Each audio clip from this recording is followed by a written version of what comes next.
Today on Talkin Nerdy, Christine and DrLeandra talk Twitch streaming with a PhD in science. I've always liked ideas, new, fresh ideas. And it's the same in like when I read a novel or even like when I play a video game. Like I want to see something new that I haven't seen before. I want to experience something for the first time. Hello, everyone, and welcome to another episode of Talkin Nerdy on Outside of the Box. And I'm really excited for my guest today because it's not super often on the Talking Nerdy segment that I also have somebody who is a doctor. So I'm really excited to have DrLeandra here with me, who is a Twitch streamer and also a doctor. Yes, hello, hi. Well, welcome. So excited to talk to you. First of all, one of the things that I know that really caught my eye is because I think most people I know that game started when they were young. And I know this is not something that you really did when you were growing up. So I'm just curious, like, how did you come to be interested in it? Because usually, like, that's where it starts, and people don't just suddenly pick this up when they're older.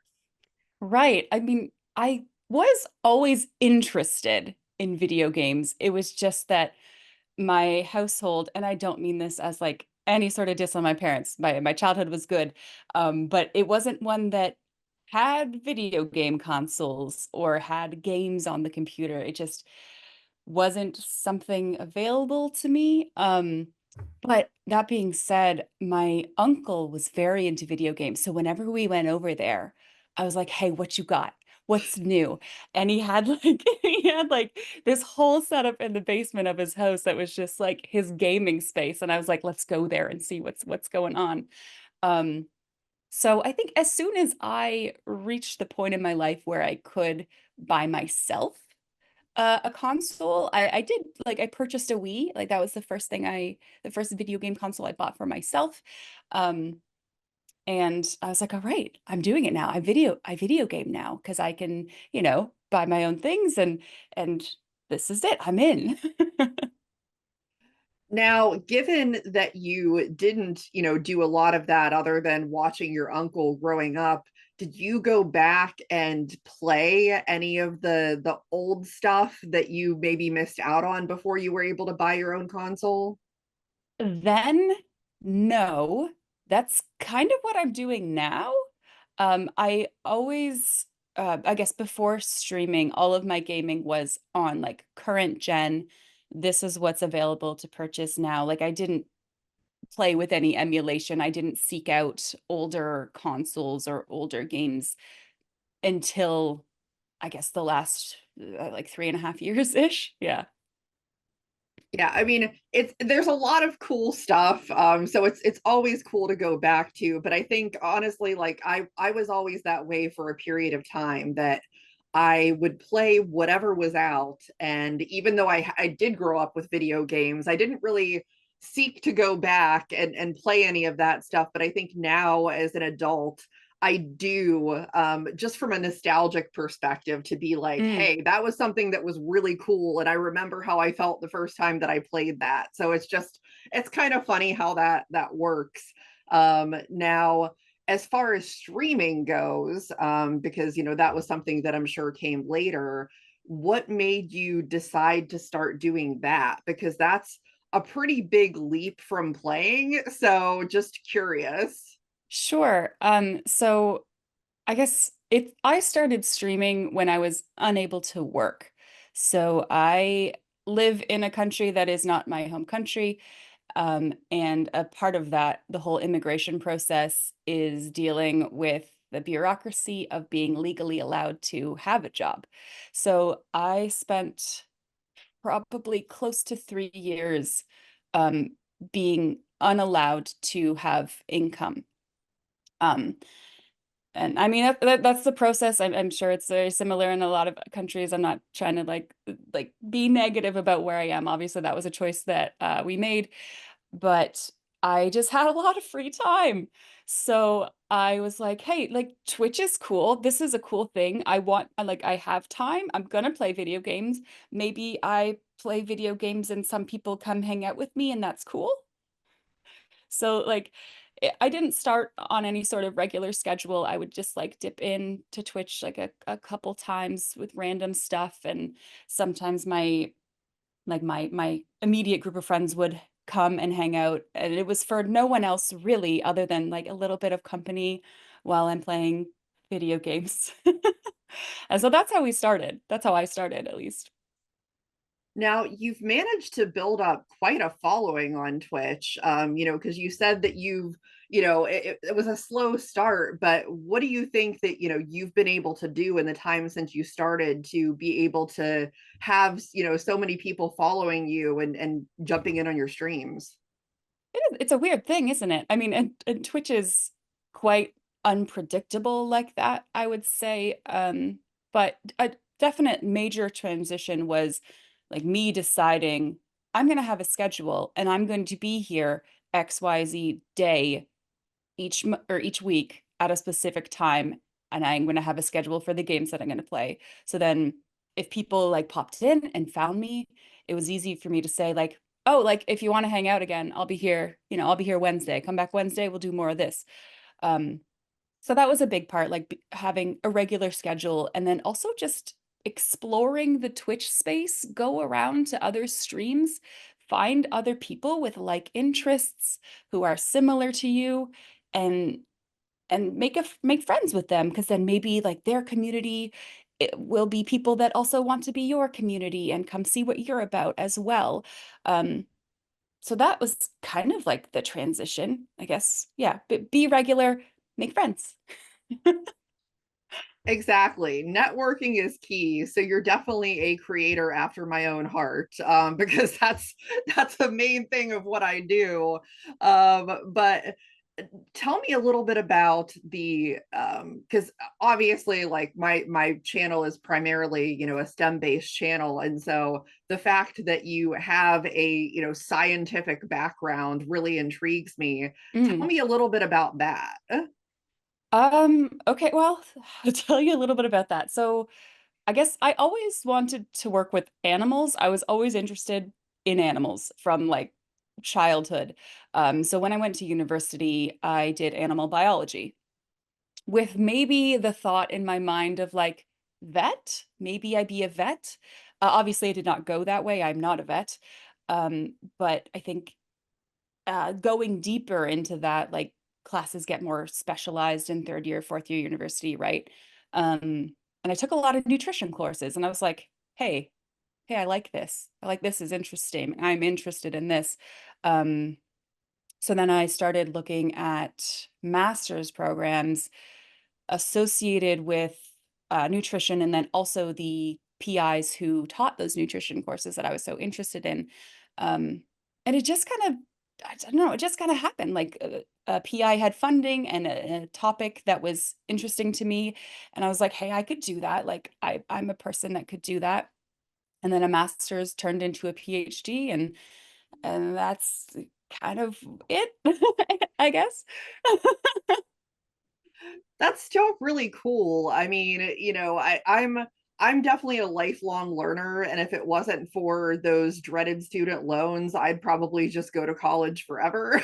Sure, yeah. Because I just like to learn, but there's so few people that are able to take that interest and take it all the way and achieve that PhD. So I think it's just really cool that you've been able to do that. Oh, thanks. I appreciate that. I guess it's like it does take a certain kind of person, right? Because you're committing so many years of your life to this one like very niche topic, right? But no, I enjoyed grad school, like through the roof, enjoyed it. And I just like, I've always liked ideas, new, fresh ideas. And it's the same in like when I read a novel or even like when I play a video game. Like I want to see something new that I haven't seen before. I want to experience something for the first time. Um, and like that's grad school. And you're doing the new ideas, which is even cooler.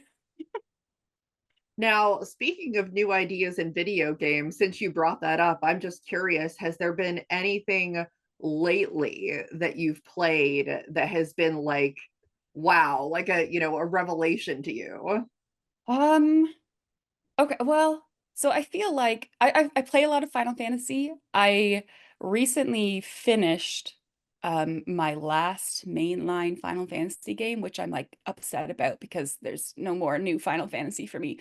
But it was Final Fantasy V. I ended with Final Fantasy V, and it has a very unique job system, which is well known. Like, I'm not the first person to like talk about how good the job system is, but that was new and that was cool. And I know Final Fantasy 3 does something similar with jobs, but 5 like takes it to the next level and almost perfects it, as far as like you can have a job, but then you have secondary jobs. And then the experience that you gain in your primary job gets you skills, and you keep those skills forever. So then if you ever change your job, you can use those skills as your secondary. And I don't know, it also provided a lot of variety in gameplay, which I appreciated. So maybe that's the most recent cool idea. I call it recent for me, but not recent to like video games in general, right? Exactly. It's new to you. Yeah, yeah. And that's the important thing. Now, like, are those I'm going to take it that those are some of the things that generally speaking you may look for in video games, but when you look at like a lot of the games that you play frequently, like Mass Effect and stuff like that, what is it that draws you specifically to those games? It's an interesting question because while I just spoke about effectively a game mechanic that I really like, I would say in the broader scope, I'm very much a story gamer. I want a game with a good story. If it plays well too, bonus points. Like excellent. I like them to be married, but I definitely favor story over gameplay for sure. And I think that's why I'm enjoying Mass Effect so far. I just started Mass Effect 3 yesterday, so that's about where I'm at. This just the world is so rich, and it's like this whole other reality that they've created that I would totally believe could exist. And just the interaction between characters and the character development is top notch. Yeah, very good storytelling game. Yeah. Yeah, it's funny. I've never really thought about it that way, but video games as a storytelling device is something that is very unique, Hmm. because it's a way to tell a story, but similar to D&D in a way. It's somewhat cooperative storytelling, except Yep. you may not be completely in control of your narrative because there's certain things that you're going to have to do, but you do get to make choices and you do get to feel like you're part of that story. And those are kind of my favorite kind of games. I know a lot of games just have a story, you play through the story, and that's fine. But Mass Effect, or similarly like Dragon Age, which is one of my favorite um group of games, your choices matter. Like the decisions that you make carry over to the next game. Like in Mass Effect, I just started Mass Effect 3 yesterday. I imported data from my save from Mass Effect 2 that influences the goings on in Mass Effect 3. And the same occurred between 1 and 2. And I love that. I love that I have impacted the world that I am playing within. I didn't even know that that was something that could be done. Yeah. I've never played those games before, but that is actually really neat that you can do that and kind of tie the whole story in together. Yep. It's the same for Dragon Age. If you play through Dragon Age 1, 2, 3, it will import your save data if you have it available, or it will take you through a series of prompts asking you, like, what decisions did you make at this story point, so that the world that you're playing in reflects that.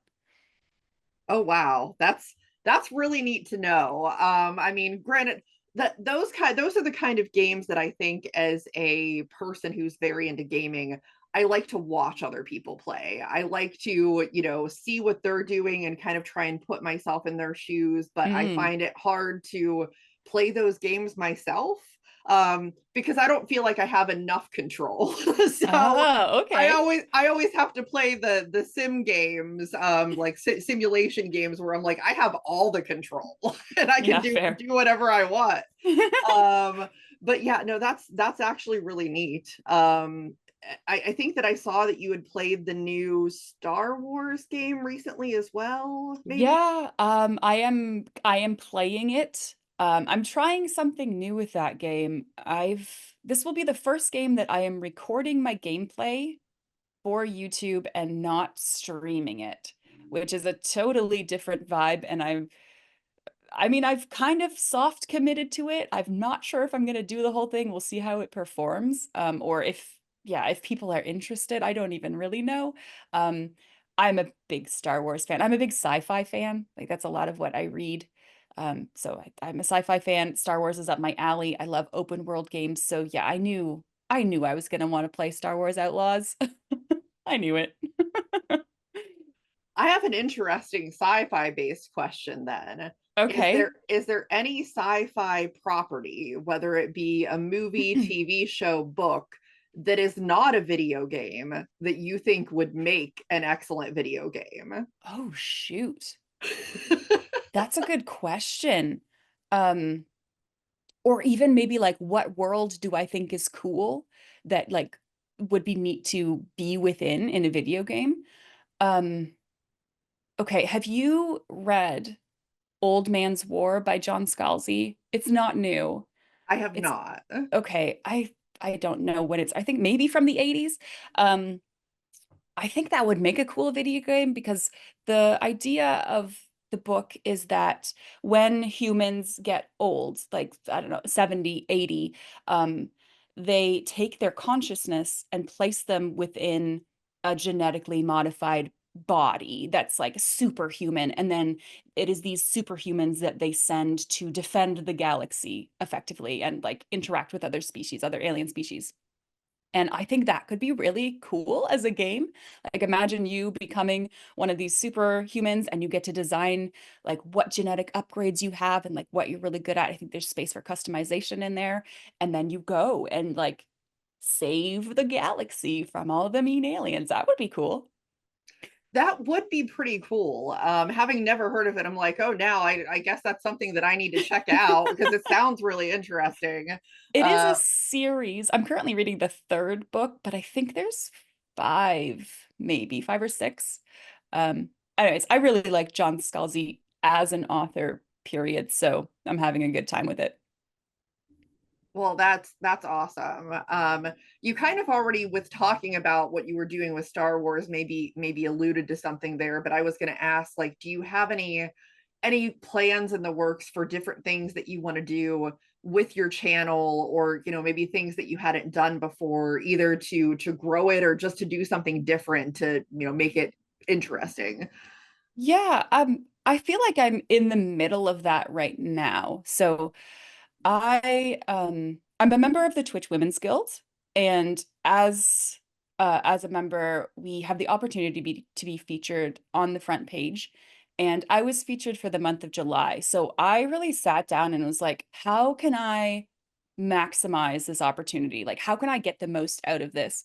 Um, so I changed my schedule and it's still changed. But instead of just playing one game at a time, I'm now playing two. And the second game, I guess, is more like a experiment game. Like Mass Effect is that game right now, or the series right now. It's an experiment. If you've watched my channel, I mostly play retro, right? Like old retro, older retro. I guess maybe not super old, but Mass Effect was kind of the experiment of like, what if I went a little bit newer? What if I played something newer? And this was spurred by I'm going to have this exposure on the front page. I want to draw in more people, like maybe a different population of people that wouldn't watch like an older Final Fantasy or something. Um, and I think it went well, question mark. I don't know. I've definitely met some new people and like learned a lot about uh what my current community is interested in. Like the response for Mass Effect has been great. And I think everyone is enjoying watching me play, which makes me really happy. Um, and then I have maintained like a different schedule after that feature month. I've dropped like stream numbers down a day because I did full time in July, which is a lot, 5 days a week is a lot. But I'm maintaining that 2 game schedule and I think I'm going to keep it because I like the variety a bit, like as opposed to just playing one game all the way through until we finish it. Feels nice, feels good. Yeah. Well, that's awesome. I mean, I think that it's working out well. I've definitely hopped into a number of your streams, and your followers and everybody are very engaged in what you're doing, and I think that that always makes the experience better. Yeah, and it's more fun as a streamer, right? When people are like into it and participating and chatting back and forth. And yeah, Mass Effect has been so good because it's like the story is so involved and people have opinions. People have feelings about that game and about the characters. So that has been wonderful. Yeah, for sure. Now, if people haven't checked you out before and they want to check you out, where can they find you? Yeah, I am live weekday mornings, Monday, Tuesday, Thursday, Friday at twitch.tv/DrLeandra. I stream about 4 hours, 4 to 5 hours, depending on how I'm feeling. Yeah, but very regular. Well, that is awesome. And yeah, I would think more than 4 to 5 hours. I mean, people do it, but for me, I think my brain would just start to shut off at some point. Yeah, I start to get tired. I start like I can feel my focus drifting sometimes, and I'm like, yeah, okay, that's good. That's been a good stream for the day. But I also just get really hungry. Yeah, that too. That too. Streamers have to eat. Yeah, yeah, yep. Awesome. Well, definitely for those that are watching, if you have never checked out DrLeandra, definitely do that. Really great, entertaining streamer.